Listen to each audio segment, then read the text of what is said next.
ago. In what sort of environments do new enterprises typically flourish and succeed? It should be a place that helps an enterprise to grow, where an enterprise can realize its unlimited potential with talented human resources, where the success of a business is guaranteed. It is the Chungbuk Free Economic Zone. Coming up on Arirang News, North Korea's attempt to send its military spy satellite into orbit fails due to technical issues in the engines. South Korea's military picks up wreckage of what the regime calls a space rocket vehicle that plunged into waters off its west coast. After inspecting Japan's crippled Fukushima nuclear power plant, the South Korean team of experts says there has been some meaningful progress and they'll speed up for a comprehensive analysis.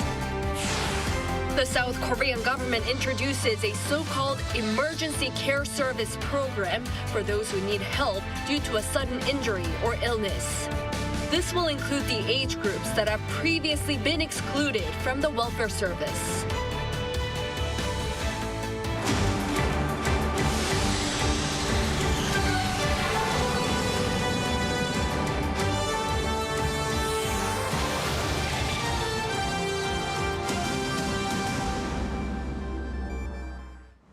Good evening. It's 9 p.m. here in Seoul. Thank you for joining us on Arirang News. We begin with North Korea firing this morning what it claims to be a space launch vehicle carrying its first spy satellite a day after the regime's official launch announcement. It failed with the vehicle falling into the West Sea due to an apparent engine problem. But the regime says it'll try again soon. Our North Korean affairs correspondent Kim Mo-kyun starts us off. Just a day after North Korea announced it plans to launch a spy satellite sometime in June, South Korea's military confirmed that the reclusive regime launched a rocket carrying a satellite on Wednesday. Our military detected what North Korea claimed to be a space launch vehicle traveling in a southward direction from the area of Dongchangli in Pyeongan-bukdo province at around 6:29 a.m. The launch, which is North Korea's seventh satellite launch attempt and the first since 2016, however, ended in failure. The launch was supposed to put North Korea's first spy satellite into orbit. Military analysis says the rocket fell into the West Sea around 200 kilometers west of South Korea's Ochongdo Island. On Pyeongdo Island off South Korea's west coast and located below the rocket's flight path, residents were quickly ushered into shelters as public speakers blasted out warnings for 20 minutes. The launch also prompted officials to send emergency evacuation messages via text and public speakers all over the capital city, as they initially thought that debris may fall from the sky. Following the chaos, Seoul's Joint Chiefs of Staff identified an apparent part of the North's vehicle and retrieved it, and they are now in the process of examination. North Korea's state-run Korean Central News Agency also reported on the launch, saying that its Cheolima-1 satellite launch rocket failed due to instability in the engine and fuel system. It says the rocket plunged into the sea after losing thrust due to the abnormal starting of a second-stage engine. The KCNA said that North Korea is currently analyzing what went wrong and will launch another rocket in the near future. Meanwhile, South Korea's intelligence agency points at the North's decision to suddenly shift the course of the vehicle towards the west, as well as a drastically cut short preparation process as the reasons behind the failure. It also judges that the satellite weighs around 300 kilograms and is 1.3 meters long, and that it's only capable of carrying out reconnaissance missions. The agency says it estimates that it'll take the regime weeks to fix the engine failure unless the defect turns out to be minor. After the latest launch, Seoul's presidential office convened an emergency meeting of the National Security Council. Members condemned the launch as a serious provocation and a violation of UNSC resolutions that threatens peace on the Korean peninsula and in the international community. President Yoon Suk-yeol was immediately briefed on the launch and continued to be updated on the situation in real time. Kim Mo-kyun, Arirang News. Residents in part of Japan were told to take shelter following North Korea's launch. The launch has prompted condemnation from South Korea, the U.S., and Japan. Our foreign affairs correspondent Bae Eun-ji covers their response.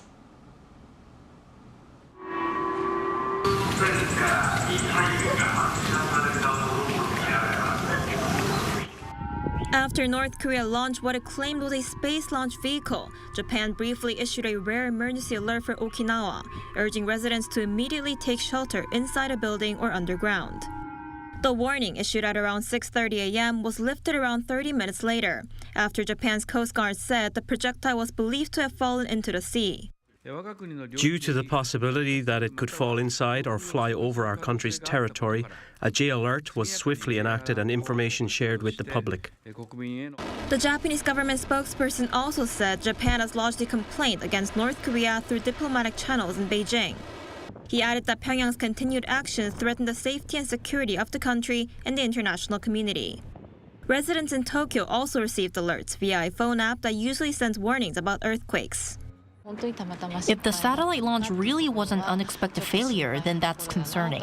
But I thought the really scary thing was what might have happened if it didn't fail. In response to the launch, China's foreign ministry spokesperson said in a press briefing on Wednesday that meaningful talks between related parties are needed to resolve each of their concerns. Following the launch, the White House also said that it condemned the North Korean space launch, which it says uses ballistic missile technology. White House National Security Council spokesperson Adam Hodge said in a statement that U.S. President Joe Biden and his national security team are assessing the situation in close coordination with their allies and partners. Meanwhile, the United Nations also warned North Korea that any launch using ballistic missile technology would violate UN Security Council resolutions. In the statement, the UN urged Pyongyang to resume diplomatic efforts towards sustainable peace and complete and verifiable denuclearization on the Korean Peninsula. 배은지, Arirang News. This rocket launch comes a month after North Korea's relative silence and also ahead of its self-declared schedule, as Pyongyang's top military officials said the regime will carry out a launch sometime during June. So what's the significance behind this timing? Our defense correspondent Kim Hyun-sung reports. After North Korea unveiled its intent to launch a military spy satellite last month, it went into relative silence. No missile firings, no news of flashy weapons development. And then this, a satellite-carrying rocket launched into space on Wednesday. Why now? The timing might be more calculated than it appears. There's been a narrative painted by local reports that North Korea is making decisions haphazardly, leading to premature satellite launches and technical setbacks. However, experts are suggesting a different scenario. They're saying North Korea only made the decision because they deemed they were fully prepared. By late Monday afternoon, they were likely in a state of full readiness, having identified no issues with the missile or the space launch vehicle. Given the absence of structural and data-related problems, they would have seen no reason to postpone the launch. North Korea has been putting on the finishing touches for the spy satellite launch since April, and despite being a failure, it doesn't necessarily indicate a rushed attempt. It could be perceived as a stepping stone toward a long-term goal of successfully placing a spy satellite in orbit.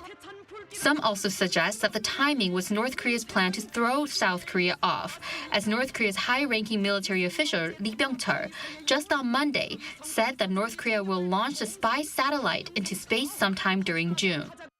Do you think Lee Byung-chul didn't know that they are going to launch a rocket today? He did. But then, why do you think he said that they are going to fire one in June? I think there is a possibility that they were trying to throw us into confusion. North Korea's state-led Korean Central News Agency said there will be another attempt in the near future. But exactly when is hard to speculate. An official from South Korea's presidential office told Yonhap News Agency that the next launch may happen before June 11th, aligning with the timeline North Korea previously shared. Some experts beg to differ and think it may take months to rectify the problem and attempt another launch. Kim Hyun-sung, Arirang News. Also in other North Korea-related news, South Korea's National Intelligence Service says that a food shortage in North Korea is causing more starvation-related deaths. Crime and suicide are both on the up too. Lee Dae-yeon reports. North Korea is fighting a severe food crisis. South Korea's National Intelligence Service on Wednesday said in a press briefing that deaths due to starvation have increased significantly. Compared to the same period a year earlier, corn prices have soared 60%, while rice increased 30% in the first quarter in Pyongyang. It's the highest level since Kim Jong-un became the leader. Deaths due to starvation, according to the agency, are estimated to triple the amount from the previous year. And because of this, other social issues are arising, such as violent crimes and robberies. The NIS said the number of violent crimes tripled to 300 compared to a year earlier, while homemade bomb attacks to rob personal properties have increased as well. The number of suicides has gone up to 40% compared to last year. North Korea's leader Kim Jong-un said he will consider this as treason against their ideology and urged for prompt measures to prevent further suicides. Meanwhile, North Korea's COVID-19 related situation was also disclosed during Wednesday's briefing. The agency said Pyongyang had increased its cross-border train operation to China from once a day to twice. The North had originally planned to additionally open roads between China's coastal city of Tandong and the city of Sinuiju just across the border into North Korea, but has not seen any progress. This is because there are lockdowns in some parts of Pyongyang following mass infections of COVID-19. Lee Dae-hyun, Arirang News. South Korea hosted a multinational maritime exercise aimed at stopping transfers of weapons of mass destruction. The drill took place as part of the Proliferation Security Initiative, a global effort where over 100 nations take part to stop the trafficking of WMDs. Our Choi Min-jung was there and delivers this report. On the southern coast of Jeju Island on Wednesday, South Korea conducted a multilateral drill to crack down on ships suspected of trafficking weapons of mass destruction. Dubbed Eastern Endeavor 23, the exercise was hosted by South Korea's Defense Ministry and also had the US, Japan, and Australia taking part. In such exercises, countries work together to bolster capabilities in intercepting, boarding, and inspecting the ships suspected of transferring WMD. This drill demonstrates the Korean government's and military's will to play a leading role in preventing the proliferation of WMDs. The exercise was, however, scaled down due to poor weather conditions. Participating countries conducted a brief exercise focused on stopping a hypothetical suspicious vessel. And instead of training out in the ocean, the South Korean Navy and Coast Guard proceeded with the training on shore. The exercise normally begins with the Multinational Coordination Center searching for suspected vessels loaded with WMD. Following that, information on the suspected ship is shared. Then, South Korea's special forces conduct onboard search operations and identify items suspected of being a WMD. Though the exercise does not target any particular nation, the prevailing opinion is that it's necessary to tackle North Korea's evolving nuclear and missile threats, especially given the regime's first attempt to launch its spy satellite. We plan on working together with our partners to combat this proliferation and this activity that is damaging to security and stability. The drill comes on the sidelines of Tuesday's high-level Proliferation Security Initiative meeting, which also took place on Jeju Island. Launched in 2003, the PSI is a response to the growing challenges posed by the proliferation of WMD. Choi Min-jung, Arirang News, Jeju. The Korean on-site inspection team, which was recently sent to the defunct Fukushima nuclear power plant, held a briefing today saying there has been some meaningful progress and they'll speed up for a comprehensive analysis. Our political correspondent Han Sung-woo has more. After returning from their on-site inspections of the crippled Fukushima nuclear power plant last week, South Korea's delegation of 21 experts has concluded they will need more time to comprehensively assess whether it's truly safe enough for Japan to release the plant's wastewater into the Pacific Ocean beginning this summer.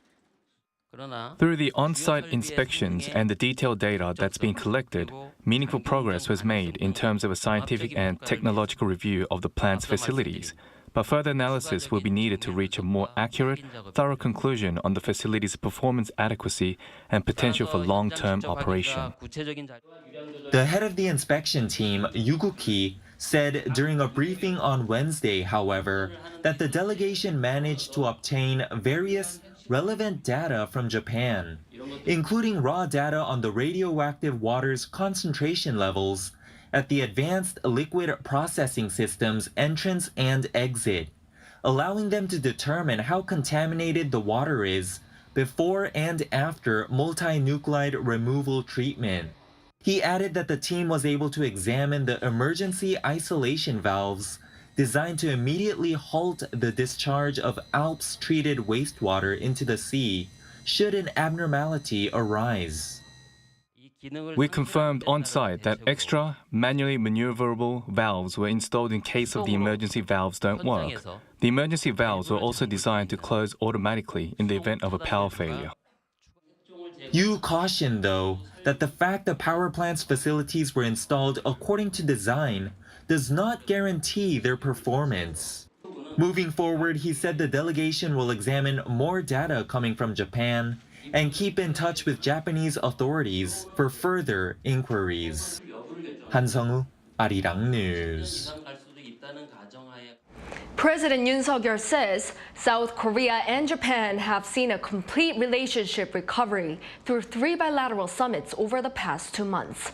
This in his remarks at the presidential office in Seoul, sitting down with Yoshihide Suga, the former Japanese prime minister and now the head of the Japan-Korea Parliamentarians Union. They discussed bilateral cooperation with Yoon, adding that Seoul and Tokyo will together respond to the global agenda in a variety of sectors, including security, economy, and technology. Suga also appreciated Yoon's leadership, saying that the two countries will continue to closely communicate through Japan-Korea Parliamentarians Union. The former Japanese PM also highlighted the significance of the trilateral cooperation between Seoul, Washington, and Tokyo following North Korea's rocket launch. The Korean government creates what's called an emergency care program to help those suffering from sudden illness or injury. And it overhauls current welfare programs to include young people as the president urges for more inclusiveness, presiding over a related meeting today. Our Kim Do-yeon reports. As part of efforts to make the nation's social security and welfare system more inclusive, South Korea is creating a new emergency care system, a new policy to provide assistance for children and senior citizens when their parents or guardians are temporarily unable to do so. In addition, the government says it'll make a general care system available not just for looking after children and senior citizens, but also for all other age groups. Also, more households will be eligible to receive childcare services provided by the government, which were only provided free to low-income households. Now, as long as a certain amount is paid depending on income, the service will be made available to the middle class. Social services which center around just low-income households will become partially paid programs to include the middle class, and we will reform regulations using welfare technology to make social services innovation attractive for investors. This comes as President Yoon himself chaired a Social Security strategy meeting on Wednesday morning. There, he also called for the nation's social security system to be more inclusive while at the same time simplifying it so that people have better understanding of what's available for them. 이 서비스가 복잡하고 중앙정부에서 하는 게 수천 개, 지방정부에서 하는 게 만여 개 이렇게 되면은 그게 경쟁 환경이나 시장이 만들어지겠습니까? In addition, he requested lawmakers to leave politics out of welfare issues and not to be inclined to populism just to win votes. He says making the system sustainable was a key issue. This, as the country sees the world's lowest birth rate amid a rapidly aging society. 그냥 사회적 기업이다. 난 사회보장 서비스를 한다. 그래서 일률적으로 거기에다가 돈 나눠주고 이런 식으로 해가지고는 그거는 그냥 돈을 그냥 지출하는 것에 불과한 것이지 그것이 시장화되지 않으면은 그것이 성장에 기여하는 그런 성장 동력이 되진 않습니다. The top office says proposed strategies and actions mentioned during the meeting will lay the foundation for the administration's 5-year Social Security plan that will be announced by the end of this year. The Prime Minister and the Presidential Committee for Social Security will be in charge to make this happen. Kim Do-yeon, Arirang News. Starting June 1st, the national crisis level for COVID-19 in South Korea will be lowered from serious to alert.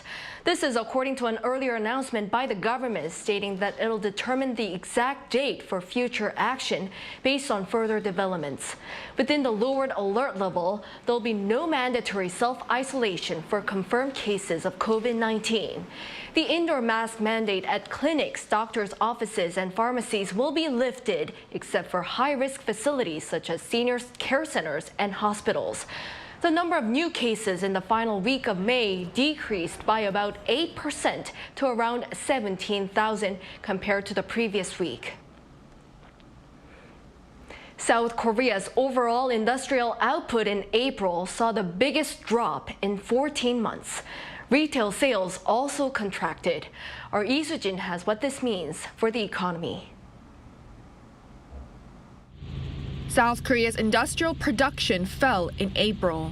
Data released by Statistics Korea shows that last month's industrial production was down 1.4% compared to the month before. It had risen in the 2 previous months, and the fall in April was the biggest on-month drop in 14 months. Statistics Korea attributed the decline to lower production in the manufacturing and services sector. The overall industrial production fell compared to the previous month due to a drop in production in the mining and manufacturing and the services industries. Production in mining and manufacturing industries fell by a combined 1.2% compared to the previous month, amid a drop of almost 7% in the production of machinery, such as semiconductor equipment. A drop in exports of chips and chemical products caused the manufacturing industry's inventory to shipment ratio to jump by 13.2 percentage points on month to hit 130.4%, the highest rate on record. Production in service industries also fell by 0.3%, mainly due to a drop in the wholesale and retail sectors. Retail sales, a gauge of consumer demand, were down 2.3% compared to the previous month, largely due to the drop in clothing sales led by the base effect of February's spike in clothing demand. Retail sales were also down from the previous month as sales of apparel, food, and groceries dropped. That's the second consecutive month that retail sales saw an on-month decline and the largest drop since November last year. Facility investment, however, edged up slightly 0.9% from a month earlier on increased investment in transportation equipment such as airplanes. The Finance Ministry announced on the same day that it will focus on revitalizing the nation's exports, investments, and domestic demand through measures that include monitoring overseas and domestic markets in real time. Lee Soo-jin, Arirang News. South Korea on Wednesday opened the so-called Digital Platform Government Overseas Expansion Center as part of its effort to support domestic companies in the field of digital government. The center, through public-private partnerships, aims to provide comprehensive and up-to-date information to companies operating in the digital government sector, both in Korea and abroad.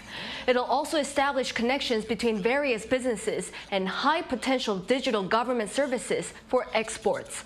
Some 100 major corporations and small and medium-sized companies in the digital government field are participating in this consortium.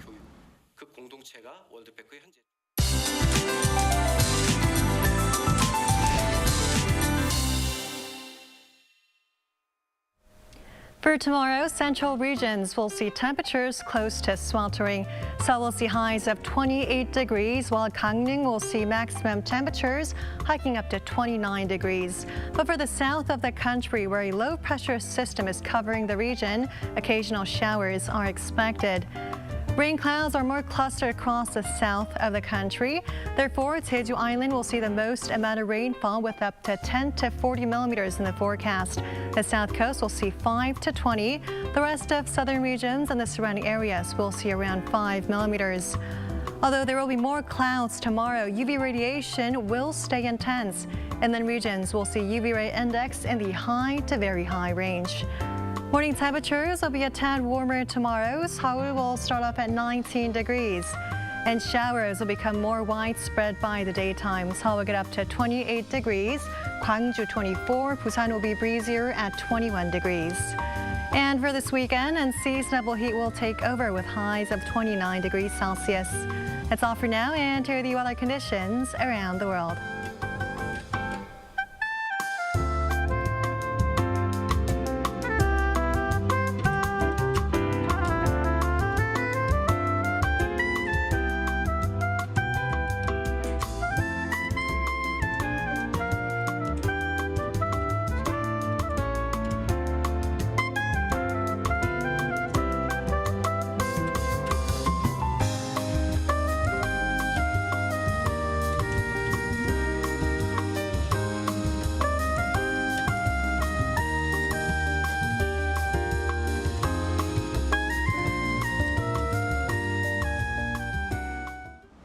That's all for tonight's newscast. Thank you for watching. We'll be back tomorrow with the most up-to-date news. Have a good night.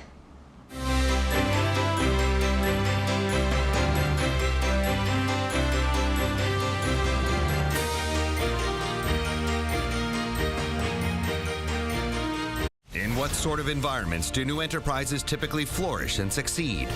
It should be a place that helps an enterprise to grow, where an enterprise can realize its unlimited potential with talented human resources, where the success of a business is guaranteed. It is the Chungbuk Free Economic Zone.